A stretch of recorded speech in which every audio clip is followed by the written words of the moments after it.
Bismillah. Semoga ini bisa di Zoom, jadi bisa jelas. Bapak Ibu, inilah aktivitas santri Al-Fatih selama 24 jam. Selama 24 jam.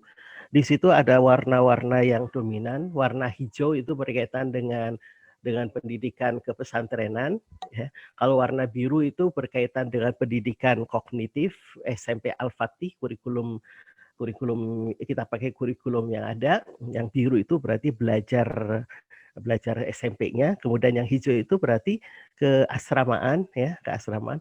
Yang abu-abu itu tidur. Jadi anak-anak, apa sih aktivitas anak-anak di Al-Fatih selama kemarin bersekolah, berasrama begitu ya? Inilah gambarannya kurang lebih. Jadi kurang lebih 21% atau sekitar 300 menit itu untuk tidur dalam satu hari. Ya. Untuk tidur itu sekitar 300. Jadi sebenarnya 315 karena ada tidur siang. Jadi ada tidur siang sebenarnya. Cuman anak-anak rata-rata tidak tidur siang walaupun kita mengalokasikan waktu tidur siang. Kenapa harus ada tidur siang?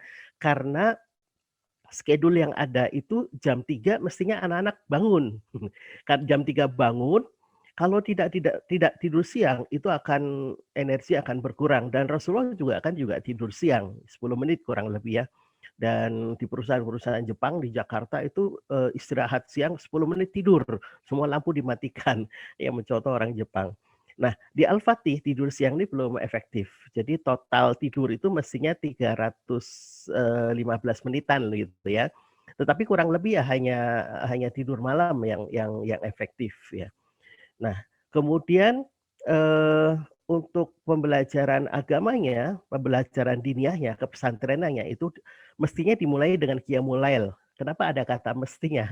Ya, pada bulan pertama, bulan kedua Bapak Ibu belum ada kewajiban Qiyamul Lail. Sampai kemarin juga belum ada kewajiban Qiyamul Lail, hanya disarankan. Ada beberapa anak yang ketika kita bangunkan, kita baru buka pintu, dia udah bangun, dia udah Qiyamul Lail. Ada beberapa di kelas 8. Yang saya alami itu di kelas 8 sudah mulai ada yang Qiyamul Lail.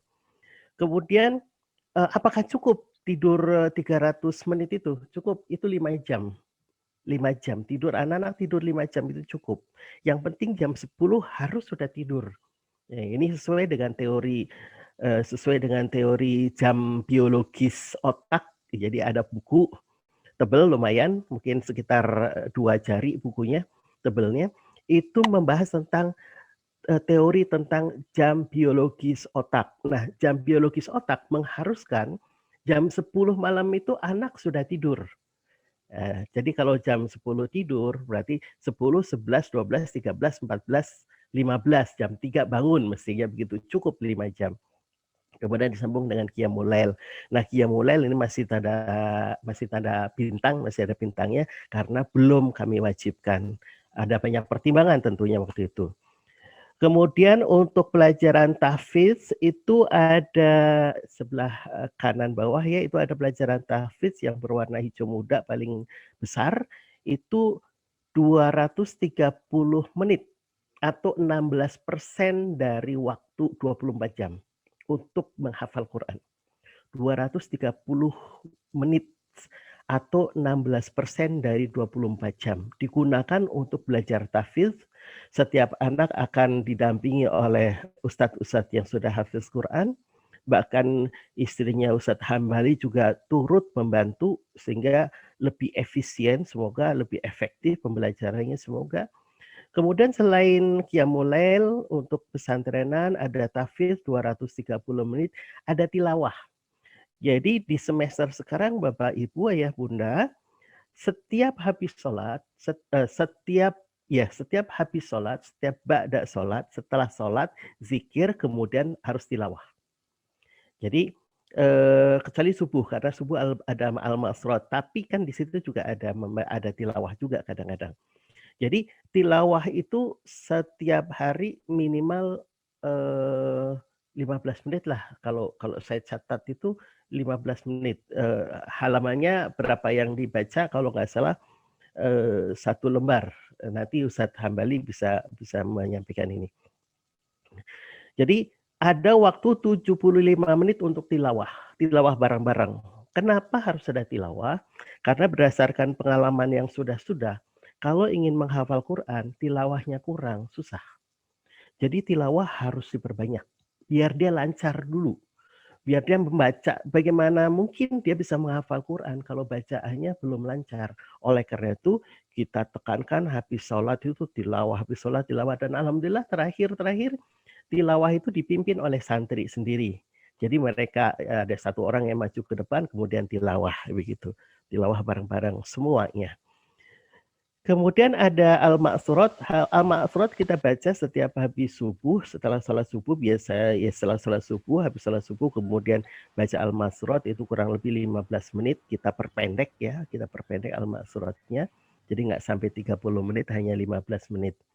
Kemudian waktu untuk digunakan sholat dan zikir itu 75 menit ya, 75 menit zikirnya itu kurang lebih 10 menit, sholat itu sebenarnya 5 menit ya. Sholat itu 5 menit kurang lebih, ya nggak kilat khusus juga enggak, tapi sederhana, dia sedang aja. Dan yang luar biasa Bapak Ibu Ayah Bunda, untuk sholat maghrib itu yang imam adalah anak-anak. Jadi kami gurunya di belakang jadi makmum.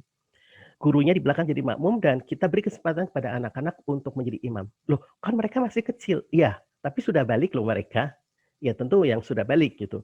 Nanti bacaannya nggak sebagus ustadznya loh. Iya, kalau kita tidak kasih kesempatan anak-anak untuk jadi imam, kita nggak bisa kontrol bacaan mereka bagus atau tidak. Dan kita tidak bisa memberi kesempatan kepada anak untuk berani jadi imam. Kalau jadi imam kan kita suka saling, ayo sih mau persilakan, ayo silakan. Jadi kita latihlah anak untuk bisa jadi imam ya. Ini pelajaran ketika COVID gitu ya, ketika COVID dan kita harus jadi imam di rumah kita masing-masing gitu ya. Banyak cerita di situ kan. Kadang-kadang ada ayah jadi imam, bacaannya dibetulin oleh anaknya, akhirnya anaknya jadi imam gitu. Kita dorong anak-anaknya untuk menjadi imam. Nah, itu kehidupan kepesantrenan di Al-Fatih. Ada Qiyamul Lail walaupun masih dalam tanda petik, kemudian ada tahfidz 230 menit, kemudian ada tilawah Quran 75 menit, kemudian ada baca Al-Ma'surat 15 menit, kemudian sholat seluruhnya dari subuh sampai Isya itu ada 75 menit per zikir dengan zikirnya plus zikir, dan zikir itu anak-anak yang memimpin zikir, anak-anak yang memimpin zikir, kemudian anak-anak yang baca doanya. Jadi kitanya mengaminkan di belakang. Itu kehidupan pesantren. Baik Bu ya, tadi soal tidur sudah 315 menit, kemudian kepesantrenan sudah tadi disampaikan sudah. Kemudian 24 jam waktu yang digunakan untuk makan itu sekitar untuk aktivitas makannya itu 90 menit. Itu bawah kiri yang warna oranye ya 90 menit itu untuk makan. 6% dari keseluruhan 24 jam. 90 menit berarti satu kali makan dibutuhkan waktu 30 menit. Kenapa 30 menit? Ya 30 menit itu 10 menit untuk ngantri ngambil makanan, 10 menit untuk waktu makan, dan 10 menit untuk cuci piring. Kok cuci piringnya lama banget ya? Cuci piring kan sebentar. Iya karena harus ngantri. Ngambil makanan ngantri, cuci piring juga ngantri. Karena kan tempat cuciannya hanya 3 untuk 40-an orang lah kurang lebih. Itu ya dengan para gurunya tentunya. Jadi waktu makan hanya 10 menit. Kenapa makan itu cuma 10 menit?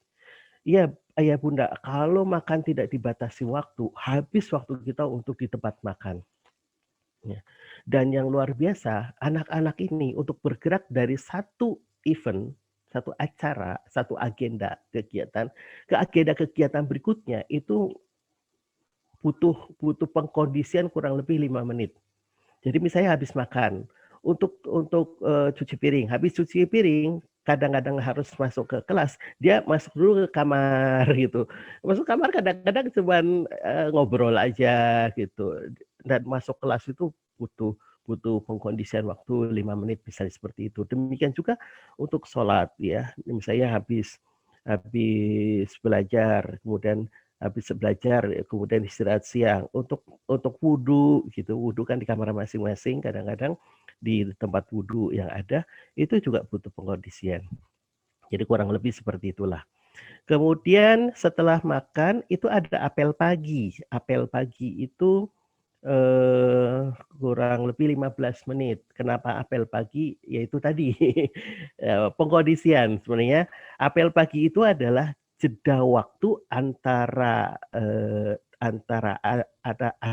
event pagi, acara pagi ya, dari bangun tidur, kemudian sholat subuh, kemudian tahfidz, kemudian mandi dan sebagainya. Nah, kita kasih apel pagi. Apel pagi itu untuk mengkondisikan anak-anak siap belajar, siap melakukan aktivitas selanjutnya. Jadi apel pagi untuk mengawali anak-anak belajar di kelas. Itu 15 menit. Dan apel pagi ini biasanya kami beri motivasi, kami beri semangat, atau kami bacakan aturan-aturan main, kami meyakinkan bahwa mereka adalah leader dan sebagainya. Dan pengumuman-pengumuman yang lain, itu apel pagi. Kalau Senin apel pagi adalah upacara. Kemudian setelah apel pagi nanti ada kelas. Ada kelas ya. Ada kelas itu kurang lebih 350 menit. 350 menit itu termasuk 30 menit belajar hadis atau belajar diniyah, 30 menit antara maghrib dengan isya. Kemudian 50 dikurangi 30 ya, ada 20 itu untuk istirahat. Jadi antara antara sesi pagi dengan sesi pagi gitu ya, antara pagi sampai zuhur itu ada istirahat 20 menit. Jadi untuk setiap harinya anak-anak belajar materi SMP, pelajaran SMP itu 300 menit. 300 menit ya. Jadi 350 ya, itu terdiri 30 menit untuk belajar diniyah, 300 untuk belajar kurikulum SMP, 20 menit istirahat. Itu yang biru. Dan itu 24%. 24%. Hampir seperempatnya anak-anak di Al-Fatih itu adalah belajar tentang belajar SMP-nya lah gitu ya, SMP-nya. Saya belum hitung yang kepesantrenannya juga besar. Ini sebenarnya lebih besar kepesantrenan daripada itunya ya. Saya belum hitung tuh berapa. Tapi cukup kurang lebih 400 menitan untuk kepesantrenan, 300-an untuk SMP-nya. Kemudian dilanjut, itu ada 15 menit tidur siang tadi sudah dibahas.